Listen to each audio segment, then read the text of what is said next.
खुलुमबाय, आं जनालि बर'। गोजोन मोनाबिलिनि बयनिसिमबो गाहाम हामलायनायखौ जासिहरनाय थाबाय। आसा खालामो नोंथांमोनाबो मोजाङैनो दङ। दिनै 2023 मायथाइनि 17 सेप्तेम्बर। नोंथांमोननि थाखाय आं गोदान खौरां लानानै फैदों। अन्नानै नोंथांमोना भिडिअखौ जोबजासे नायलांदो। हाग्रा बिफाननि आखायाव बर' सुबुंनि जिउ खहा। क'क्राझार जिल्लानि सिङाव थानाय सारबारि ओनसोलनि गियानपुराव हाग्रा बिफाननि मावफारियाफोरा सासे सुबुंखौ एनकाउन्टार खालामदों। गावथार जानाय सुबुंनि मुङा जाबाय हेमन्त नार्जारी। मिथिना मोननाय बादिब्ला मैया हरनि 3 रिंगासो समाव हेमन्त नार्जारी बिथाङा गुबुन लोगोफोरजों साइकेलजों दंफां लाना फैबाय थानाय समावनो हाग्रा बिफाननि मावफारियाफोरजों लामा ससेयाव मोगा-मोगि जायो आरो बे मोगा-मोगि जानाय समाव हाग्रा बिफाना हेमन्त नार्जारी मुंनि सासे सुबुंखौ खर'आव गावनानै जायगायावनो जिउ फोजोबो। फोरमायथिनाय बादिब्ला गुबुन सिगांनि दंफां लांग्राफोरखौ नागारनानै 7-8 नाम्बाराव थानाय हेमन्त नार्जारीखौ मेलेम गलायनाय उनथिंजायनिफ्राय गावनानै जिउ फोजोबदों। हाग्रा बिफाननि मावथि दिग्लिपारा गामिनि तरुन नार्जारी मुंनि सासे बर' फरेस्टारआ। बे जाथायखौ लानानै ओनसोल नाङैनो दुंहाव थासारि सोमजिदों आरो रायजोफ्रा फोरमायथिनाय बादिब्ला माखासे फरेस्टारफोरा दंफां लायग्रा सुबुंफोरनिफ्राय रां लानानै हाग्रायाव हाबहैयोमोन आरो साइकेलखौबो माब्लाबा हमना मोनोब्ला लाखिना आरो बिसोर लाखिजानायफोरनोनो फानहरफिनोमोन। बिथांमोननि बेफोरबादिखौ नुनानै माखासेया मेगन सानानै बे जाथायखौ खालामदों होननानै अजद होदों सारबारि ओनसोलनि थागिबि रायजो राजाफ्रा। आरो गावथारजानाय हेमन्त नार्जारीया 2 फिसाफोर दङमोन आरो आंगो बिसिया गावथारजानायनि थार बिजिरनायखौ नांगौ आरो गावथारग्रा फरेस्टार तरुन नार्जारीखौ फासि होनांगौनि गोख्रों दाबि दैखांदों सरकारनिसिम। आरो बिथाङा बेमारि आथिं आखाइ सानाय सुनायखौ लानानै माबोरै मावनानै जानो हाबावनो आरो फिसाफोरनि फरायनायनि थाखाय राहा खालामना होनो थाखायबो दाबि दैखांदों। खनसे सौब्लानो थुब्ला गावनायखौ जोंबो नायगौमोन ना? बे रावखौ नोंथांमोना बयबो खोनाखाबाय जानांगौ।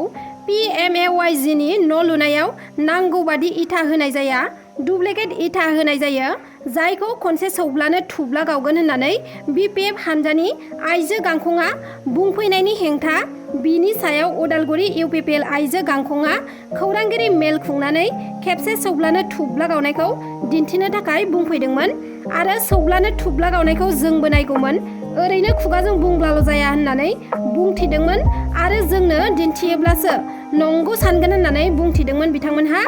बिनि उनावनो PMAYGनि न' लुनायावदि बेले-बेजे जायो बेखौ गमामायैनो सासे आइजोआ फोरमान होदों। PMAYGनि न'खौ लिंथाराव थसेल' रड होनानै लुनायखौ रुवाजों देखानानै खौरां बिजोंनि गेजेरजों दिन्थिदों रहिला ब्रह्म मुंनि सासे आइजोआ।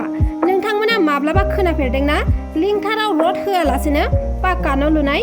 आरो लिंथाराव मोनसेल' रड होयोब्लाबो न'आ जोबोद मोजां जानायजों लोगोसे गोलाव सम जोरनायखौ? बाक्सा जिल्ला 25 नं बागानपारा बियाबनि जपादं VCDCनि आमिनगावनि थागिबि रहिला ब्रह्मनो लिंथाराव मोनसेल' लहा होनानै VCDCनि चेयारमेना PMAYGनि न'खौ लुनानै होदों होननानै फोरमायथिदों।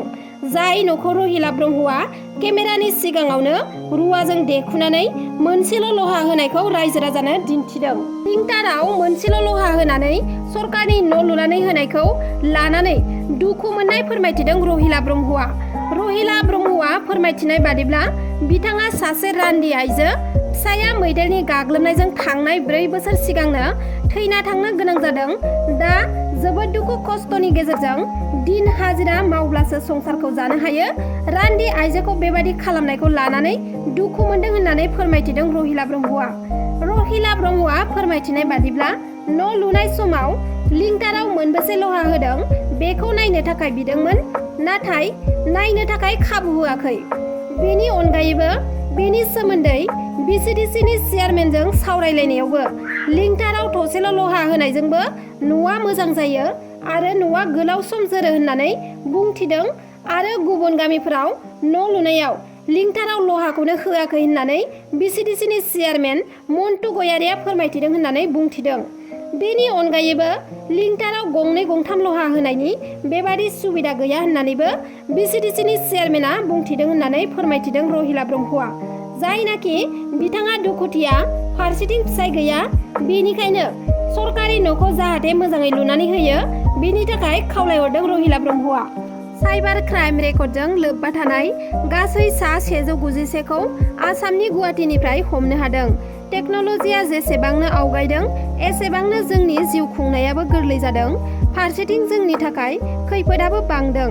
अनलाइननि गेजेरजों जों गोबां खामानिखौनो गोरलैयैनो मावनो हायो, नाथाय फारसेथिं खहाबो लाबोदों। जेरै अनलाइननि गेजेरजों रां लुथिनाया बुहुमावनो बांदों।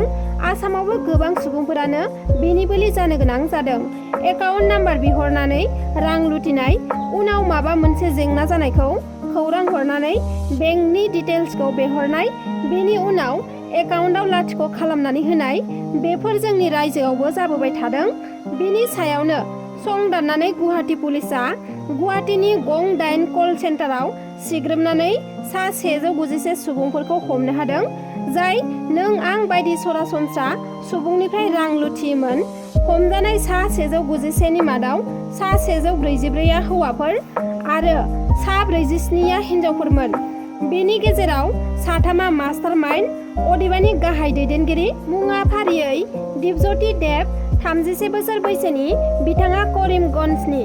रजन सिथाना 39 बोसोर बैसोनि, लुधियानानि थागिबि आरो दिव्यान आर'रा 31 बोसोर बैसोनि, बिथाङा दिल्लीनि थागिबि। गासै गं 8 कल सेन्टारनिफ्राय सा 191खौ हमनो हानायजों लोगोसे गं 164 डेस्कटप, गं 90 लेपटप आरो गं 26 मबाइल फनखौबो हमनो हायो। लामानि जाब्रबथायजों जायगायावनो सानै आइजोनि जिउ खहा आरो साब्रै आइजोफ्रा गोब्राबै जोखोम जानो गोनां जादों। गंसे बलेर' पिकआपआ टेम्पुखौ सौख्रांनायाव बे दुखुनांथाव जाथाया जादों। रिपर्टनि बादिब्ला सा 6 आइजोफोरा टेम्पुजों आमिनगावआव थानाय कारखाना फारसे थांगासिनो दंमोन। बेयावनो बे जाथाया जानो मोन्दों। बिथांमोना कारखानायाव खामानि मावनो थाखाय सानफ्रामबो बेबादिनो थाङोमोन। जाथाय जानाय सानखालिबो सा 6 आइजोफोरा गंसे टेम्पुजों जयैनो थांबाय थादोंमोन। बेयावनो नलबारिनि उकालुङायाव गंसे बलेर' पिकआप गारिया टेम्पुखौ सौख्रांदों, जायजों जायगायावनो सानै आइजोफोरा जिउ खोमानो गोनां जादों। जिउ गोमानाय आइजोफोरा गामिसेनिनो होननानै मिथिना मोननाय जादों। मुङा फारियै मलाया काकति आरो रिंकु बर्मन। जोखोम जानाय आइजोफोरनि मुङा फारियै रुपाली पाठक, जनाली मेधि, धनु तालुकदार आरो कबिता पालदास। साब्रैखौबो गुवाहाटीनि GMCH मेडिकेल कलेज एन्ड हस्पिटालाव फाहामथायनि थाखाय थिसननाय जाबाय। बड'लेण्ड इउनिभारसिटिनि भाइस चेन्सेलर लाइस्राम लादु सिंहखौ लानानै एबसु फरायसा आफादा गोबां धरना होगासिनो दङ। लाइस्राम लादु सिंह बिथाङा बड'लेण्ड इउनिभारसिटिनि मुङै फैनाय रांफोरखौ जादों। बेखौ लानानै चिफ मिनिस्टार, भिजिलेन्स टीम आरो एन्टि कारापसन टीमआ एरेस्ट खालामदोंमोन। नाथाय बिथाङा एरेस्ट खालामजाखांनायनि उनाव जामिनाव गबाय आरो दाबो बिथाङा एरेस्ट खालामजानायनि उनावबो बड'लेण्ड इउनिभारसिटिनि भाइस चेन्सेलर जानानै दङ। बिथाङा दिनैसिमबो भाइस चेन्सेलर पस्टनिफ्राय होखारजायाखै, मानोना बिथांखौ एकाडेमिक एडभाइजरि बर्डनि मेम्बार डक्टर मिहिर कान्त चौधुरी बिथाङा मदद खालामदों एबा बिनि आखाइ दङ, बेनिखायनो बिथाङा पस्टनिफ्राय होखारजायाखै होननानै दिपेन बर' बिथाङा बुंदों। बिथाङा बुंदों दि लाइस्राम लादु सिंहखौ बड'लेण्ड इउनिभारसिटिनिफ्राय होखारागौमानि एबसु फरायसा आफादा आन्दलन खालामबाय थागोन आरो आसामनि चिफ मिनिस्टार आरो गभर्नरआ एक्सन लायागौमानि एबसु फरायसा आफादा आन्दलन खालामबाय थागोन होननानै दिपेन बर' बिथाङा मैया बुंदों। बेखौ लानानै एबसु फरायसा आफादा बड'लेण्ड इउनिभारसिटिनि लांगोनायाव 10,000 मानसिफोरखौ लानानै 30 सेप्तेम्बर खालारखालि 5 घन्टा धरना होगोन। एबसु फरायसा आफादा गोबाव समनिफ्रायनो लाइस्राम लादु सिंह बिथांखौ होखारनांगौ होननानै दाबि खालामबोगासिनो दङ, नाथाय गभर्नर आरो आसाम सरकारा जेबो गोसो होआखै आरो लोगोसे मैया इउजि ब्रह्म बिथाङा बुंदों दि लाइस्राम लादु सिंह बिथाङा गाव हारसिङैनो ओंखारलांनांगौ होननानै खौरां बिजोंनि गेजेरजों बुंथिदों। दिनैनि खौराङा बेखिनियानोमोन। नोंथांमोना जुदि आंनि चेनेलखौ साबस्क्राइब खालामाखैब्ला अन्नानै साबस्क्राइब खालामनानै लादो आरो लोगोसे लाइक, शेयार, कमेन्ट खालामनो दाबाव। गोजोन्थों।